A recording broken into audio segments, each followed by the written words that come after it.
नमस्कार मित्रांनो, काल झालेल्या भारत विरुद्ध इंग्लंड T20 वर्ल्ड कप सेमीफायनलमध्ये प्रेक्षकांना एकदम थरारक सामना पाहायला मिळाला. या हाय स्कोरिंग सामन्यामध्ये भारताने इंग्लंडचा 7 धावांनी पराभव करून थेट फायनलमध्ये प्रवेश केला. सामन्यात प्रथम फलंदाजी करत भारताने जबरदस्त सुरुवात केली. भारतीय फलंदाजांनी सुरुवातीपासूनच इंग्लंडच्या गोलंदाजावर आक्रमण केले. भारताकडून संजू सॅमसनने याने दमदार फलंदाजी करत फक्त 42 चेंडूत 89 धावा केल्या. त्याच्या खेळीत 8 चौकार आणि 7 खणखणीत षटकारांचा समावेश होता. त्याला साथ देताना ईशान किशनने 39 धावांचे योगदान दिले व शिवम दुबेने फटकेबाजी करताना 43 धावा केल्या.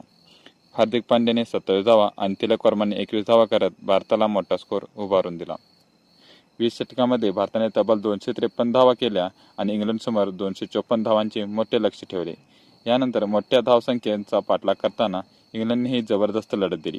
सामन्याच्या सुरुवातीला विकेट गमावल्यानंतर इंग्लंडचा युवा फलंदाज जेकब बॅटेल याने अप्रतिम खेळी करत 48 चेंडूत 105 धावा केल्या आणि सामना शेवटपर्यंत रोमांचक ठेवला. मात्र शेवटच्या षटकामध्ये भारतीय गोलंदाजांनी जबरदस्त कमबॅक केले.